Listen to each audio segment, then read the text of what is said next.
So we had to stop. We had to stop because of the glitches that we had because of the update that was happening. So we're going to continue. Try to continue. And we need to look at, everybody needs to look at this case on your own, page 177. Because we can't read it. We can't read it. Sir, I was looking on it when it was kicked out. It's about the sexual assault case where the lady that son was kidnapped. We kind of started it on one of the classes. Yeah, we started on it already. Yeah, right. We looked at it before. Yeah. Right. All right. So let's continue. So managing transition. So implementing organization change involves moving from an existing organization state, which will be your current state here, to your transition state, and then to the desired future state, right? So that's what we're talking about, right? Managing the transition. This is what we need to manage right here, transition state. So manage the transition state, 3 major activities and structures to facilitate organizational transition. It's usually basically a 4, but 3 is usually recognized. They do the activity planning, commitment planning, the change management structures, and it says a 4th set of activities involve managing the learning process during the change. So look at each of these individually. So activity planning. So activity planning, right, involves making a roadmap for the change, citing specific activities that need to be done and events that must occur if the transition is to be successful, right? They need to map that and know exactly what needs to be done. So it should be clearly identify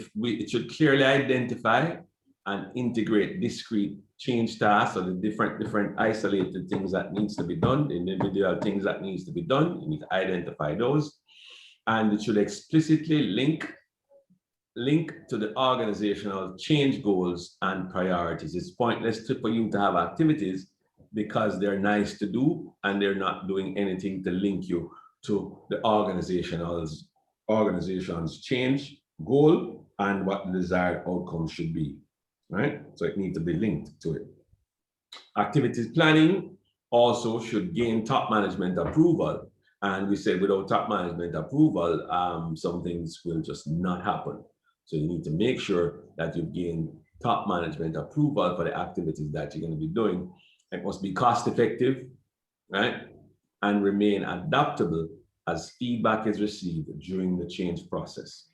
They make it adaptable so that you can get feedback while the change process is taking place. Then you can move on to your commitment planning, right? In your commitment planning, right, the activities involved here, you need to identify key people and groups whose commitment is needed for change to occur, and formulating a strategy for gaining their support. So we said one set of people who are key would be the unions, and we talked about that, and your other influential persons, right? So that's, and you get the commitment from those persons that they're on board, right? And specific plans for identifying key stakeholders and obtaining their commitment to change need to be made early in the change process. You don't want to wait until after you started your change process to identify these people. You want to identify them early so everything is planned out properly. And the change management structures, said organizational transition tend to be ambiguous and need direction, right? So special structures for managing the change process need to be created, especially in big organizations. You're not careful, people get lost, and you don't have a structure to basically hold things together and somebody in charge, that kind of thing. Your change management will not go as desired, put it that way. So these management structures, go ahead, somebody had a comment? So these management structures should include people who have, one, the power to mobilize resources, and you know that's always your senior management, right? To promote the change, right? You need to have people who have respect, the respect of the existing leadership, and change advocates, persons who advocate for change, right? You need to have those people. And you need to choose people who have the interpersonal and political skills to guide the change process.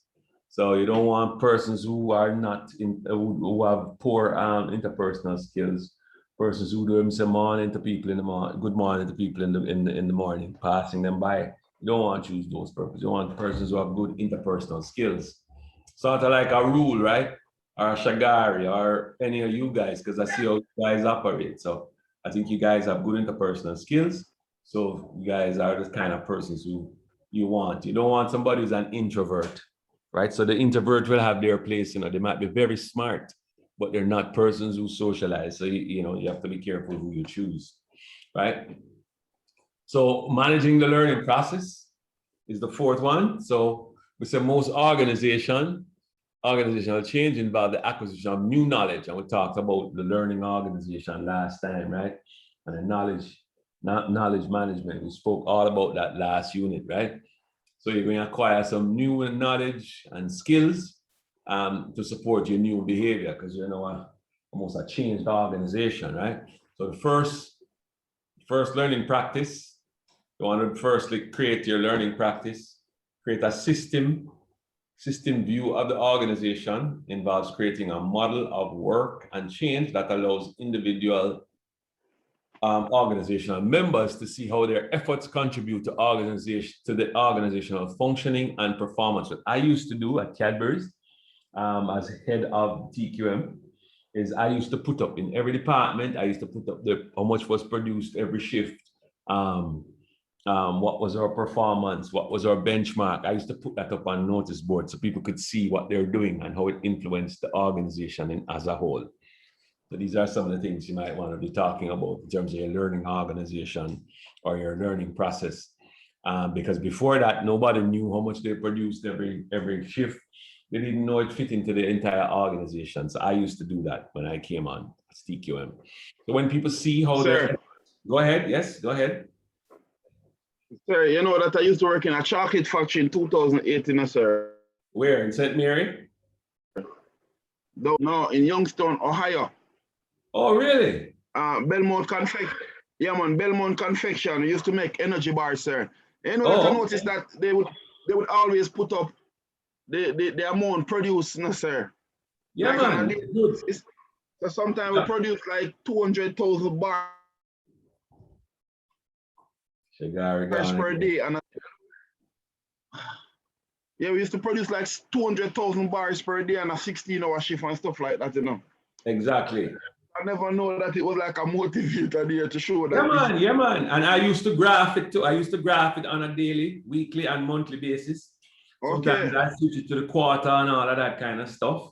Yeah, man.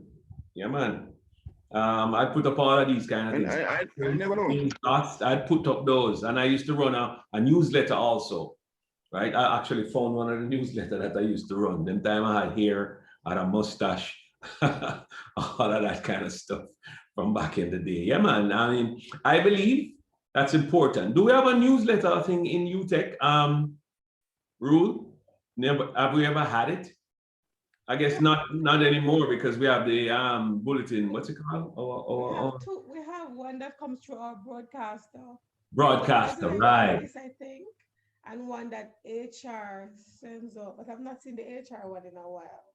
Yeah, but HR has been going through some changes in terms of their physical location also, if you're aware. Yes, but you're no back, exactly. Building. They're no back into that building, yes. But they've changed. They don't have a HR, a head of HR as yet. I think it's in. Right. Somebody's still acting, yes. But these are important things. Star. Huh? Again? The movie stars. Who, the HR people? The actors. Oh, the actors, yes. You're good enough to act for a year, but you're not good enough to get the position. Yeah, and there's some things going on right now with, anyway, we leave that alone, yeah. So, but I believe it's important that people see what they do, what impact it has on the entire organization. So, like Shagari, you might be making, one department might be making, let's say, vanilla type energy bar, the other might be making chocolate energy bars. So you can look to say, okay, of 10,000 bars that we produced, 3,000 of it was vanilla, 7,000 was chocolate, you know, that kind of thing, you know, that, you know, as an example. So yeah, you need to put these things up so people know. If you don't put it up, then make it available to them for them to see, just so they're contributing to the change. So when people see how their efforts support a change, it is easier for them to pick up new skills and knowledge, because now they're eager, because they see that something is happening. They see that whatever they're doing is making a difference. So they're willing know and want new change and new skills. So the second learning practice, right? We talk about creating shared meaning. That describes, you need to be able to describe models. You need to talk a certain language, you know. You provide a certain tools. So the tools that I used to use are graphs. I used to love graphs, right? Remember, I was an engineer, I just come out of engineering school when I went into Cadbury's. So I used to do a lot of graphs and stuff like that, because a lot of people, as I think I might have told you, that a lot of workers, they were from Europe.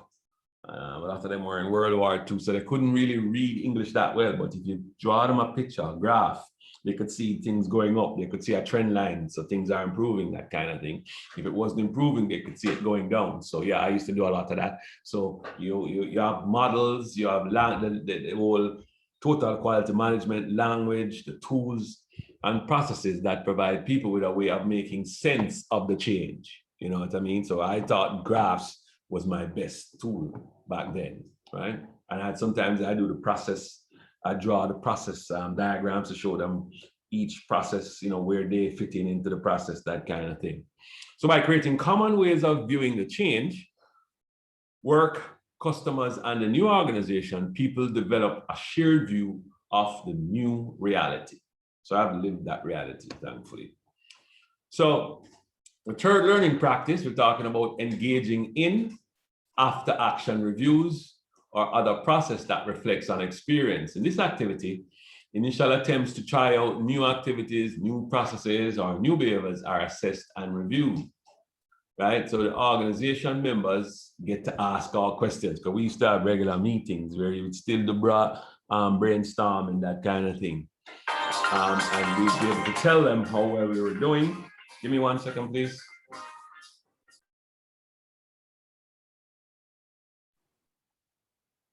Right. Yeah, so it's the after actions review. So you see what you've done, see what changes it has been, and if you need to tweak and make changes, tweak and make changes again, right? So yeah, you have your meetings and you can tell people how well you did, that kind of thing. And you can learn from, people can learn from whatever mistakes you made. And as I said, get more ideas and implement again. So the answer to these questions are then used to redesign or redefine the correct behavior and then apply it again, basically. So when people get timely and supportive feedback on new behaviors, their ability to learn more quickly increases.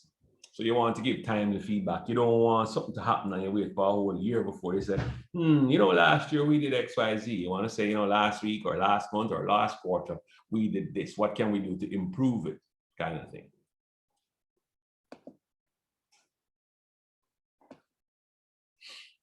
And the final learning practice involves decentralizing implementation, the implementation process and decision to the lowest level possible.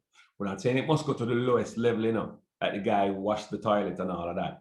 We say the lowest level possible. So it might mean his supervisor, right? But what you don't want to do is have everything centralized. Any change that must make, it must come from one office. You want it to spread it out to the organization. Everybody will feel a part of that learning process.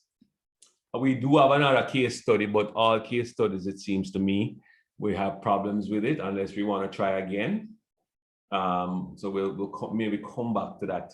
But this should be our last slide where we talk about, now that you've brought about the transition and you've seen the change, you've created a change, you need to sustain that momentum that you have, right? You don't want it to be a fly-by-night situation, because you're going to look bad. You're going to look bad if you implement something and it can't last through time.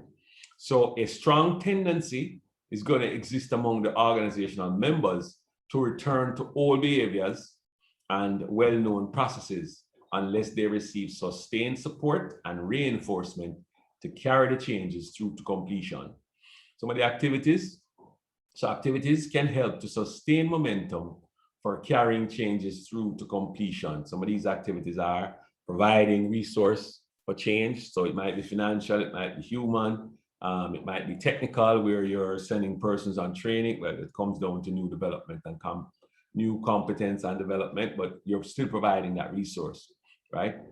Building a support system for change. So you might want to look at your organizational structure, that kind of thing, to ensure that you can support the change that you're bringing in for the change agent.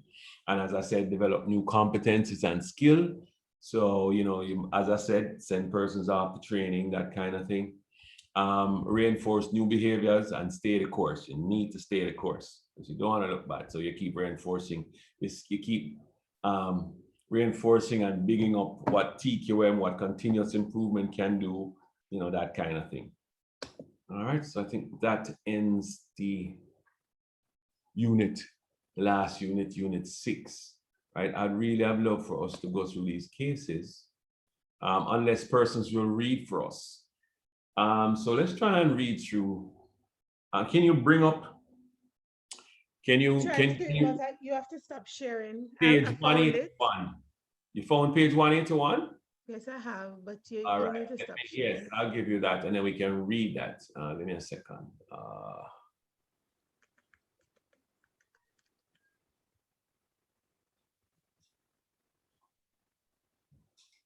Oops.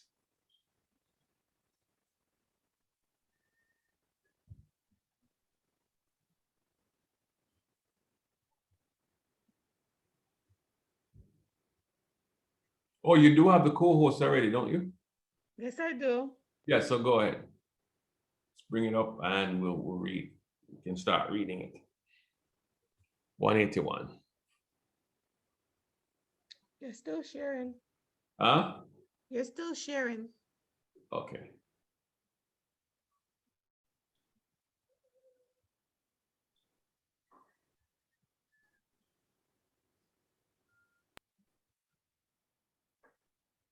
Let me see now. It was working for me, so let's see. Fiorina announced HP's intent to acquire Compaq Corporation. Over the next 9 months, a proxy fight ensued as many shareholders and employees challenged the wisdom of the I'm hearing, proposal. yes. Wall Street analysts and organization researchers too debated whether or not the acquisition made sense, especially given the size of the change and the rather dismal history of performance in acquisition cases. Scott McNeely, chief executive of rival Sun Microsystems Incorporated, predicted a slow-motion collision of 2 garbage trucks. Within days of the initial announcement, however, Fiorina and Michael Capellas, then CEO of Compaq, met with Webb McKinney, a 19-year HP veteran, and Jeff Clark, Compaq's CFO and survivor of Compaq's acquisition of Digital Equipment Corporation. These 2 men were named to lead the transition process, one that would involve redeploying a combined 145,000 workers in 160 countries, including more than 15,000 layoffs, untangling 163 overlapping product lines, and producing $2.5 billion in promised cost reductions. It was no accident that McKinney and Clark were asked to lead the integration team. Both were senior managers with substantial followings and excellent reputations. Days after their initial meeting, they began recruiting managers in equal numbers. Clark rounded up Compaq talent and McKinney lined up their HP matches. Within weeks of the merger's announcement, the integration group, called the Clean Team, had 500 members. By March 2002, more than 900. Even after the merger closed in May 2002, it kept growing, peaking at more than 1,000 full-time employees. By establishing such a huge body of outstanding managers and reassuring them that their jobs would be safe even if the merger failed, Clark and McKinney were able to coax them to share in confidence everything they knew. It also kept most of them motivated to stay. Another critical benchmark. In addition to getting the right people on board, McKinney and Clark set up an assembly line for decision-making. Their research on successful and unsuccessful acquisitions and Clark's experience with the digital acquisition, convinced them that slow decision-making and the lack of a clear decision-making process was like a cancer in the transition process. In response, they created the Adopt and Go strategy, get cross-company pairs of managers to meet daily to determine the best choice or best course of action on any particular issue. Weekly meetings kept the pace fast. If any issues couldn't be resolved by the teams, McKinney and Clark would jump in. If those two couldn't resolve the impasse, they'd pass it to a committee chaired by Fiorina. In addition to getting the right people on board and setting up a decision process built for speed, the transition team organized to create activity plans for the key issues facing the integration, including people, products, culture, day one activities, and day-to-day operations. Excerpts and examples from some of those plans are overviewed below. The Adopt and Go process was used to decide which products to keep and which to discontinue. At weekly presentations with McKinney and Clark, managers had to offer up one for elimination. In contrast to Compaq's merger with Digital, HP executives made quick product decisions. And every week poured over progress charts with red, green, and yellow markers to review how each product exit was proceeding. Red and yellow markers indicated a task was troubled, green signaled a task going well. In 4 months, a roadmap for product lines emerged and helped to close redundant warehouses and factories, ultimately saving $500 million in procurement costs. In the end, while many Compaq products beat out HP's, such as Compaq's iPOC over HP's Hornada, the HP brand survived.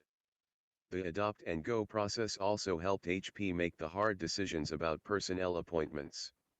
HP appointed its top 3 tiers of executives before the acquisition was finalized and made new levels of appointments every few weeks. While not perfect, rumors that Compaq people were favored in the sales organization, Clark contends that all decisions were made by the book. Application 10.4 182. Part 2: The process of organization development.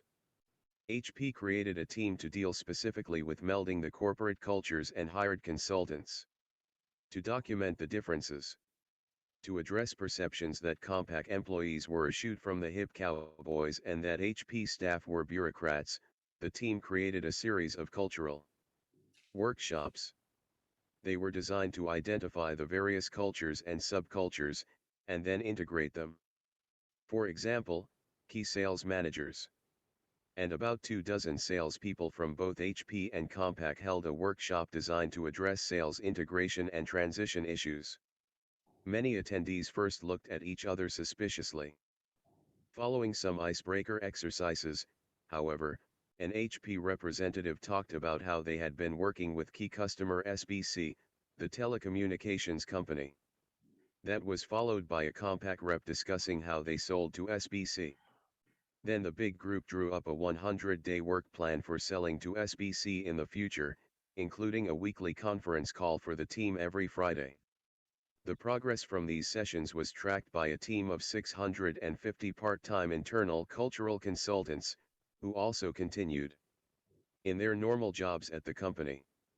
The cultural workshops delivered in the first quarter after the deal was signed set the stage for a further cultural integration. The workshops welcomed everyone to the new team, described the HP business, HP's values and operating models, the roles and objectives of different groups, and how people were expected to work together. All of this material was pushed out into the HP market before the launch, inviting a few thousand of the top HP managers to an orientation and education session on what to do, how to communicate, and the details of the new HP and their roles in it. The clean team also made extensive Day 1 plans. Day 1 readiness included plans to address customers, issues of leadership and structure, and internal administrative issues. The new HP was launched with everyone on the same email, not a paycheck missed, and every sign changed the morning of launch day. Customers participated heavily in the transition process. Customer councils, interviews, research, information sessions, education, and other data were included in the knowledge transfer to groups that faced the customer. The go-to-market plans were detailed, with playbooks given to each group manager who touched the customers, so that on launch day they knew what to do, what to say to a customer, where to get information. Each customer was given a buddy from the other company at the same level so that he or she could contact that person and get whatever information the customer needed. There was an enormous amount of detail, down to the script of what to say, what answers to give to specific questions, where to get further information, and how to transition an inquiry to the right person. By most measures, the work has paid off. HP has met the integration goals that Chairman and Chief Executive Carlton S. Fiorina set for the merged company. The biggest of these is cost savings, which have surpassed expectations. By mid-2003, HP said it saved $734 million, 14% more than projected from payroll cuts and better terms with its suppliers. Activities can help to sustain momentum for carrying change through to completion, providing resources for change, building a support system for change agents, developing new competencies and skills, reinforcing new behaviors, and staying the course. Providing resources for change. Implementing organization change generally requires additional financial and human resources, particularly if the organization continues day-to-day operations while trying to change itself. These extra resources are needed for such change activities as training, consultation, data collection and feedback, and special meetings. Extra resources. Chapter 10 Leading and Managing Change 183. Also are helpful to provide a buffer as performance drops during the transition period. Organizations can underestimate seriously the need for special resources devoted to the change process. Significant organizational change invariably requires considerable management time and energy, as well as the help of consultants. You might need to stop now. Budget that exists along with capital and Yeah. operating budgets earmark the resources needed for training members in how to behave differently and Cool. for assessing progress and. Okay, great. All right, so you can, I don't know if you guys are following that, but if you weren't, it would be nice for you to read it in your own time because it encompassed almost everything we talked about. I don't know if you guys picked that up, right? It encompassed almost everything. Slow decision making, what they did. They moved to weekly meetings where they did presentations and all of that, right? They picked the right people. They picked the right people at the right time. They didn't wait. If you read it through slowly, you'll pick up on that. They saved $500 million, guys. There's no joke thing. $500 million. Right? And the HP brand survived. Apparently, the HP brand was going under, and this merger allowed HP and Compaq to survive, right? They made the top level selections early, because you remember we talked about getting the right people who can influence the change to come on board. They did that very early, right?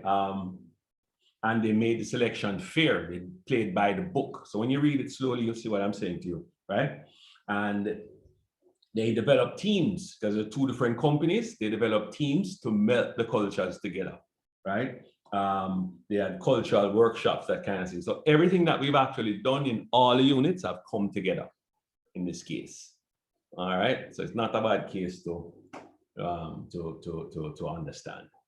All right, so that's where we're gonna leave it, guys. I think we're pretty much now I've completed all 6 units. And so what's left now is just your exam, which is going to be on the 25th. Let me stop the recording. Yeah.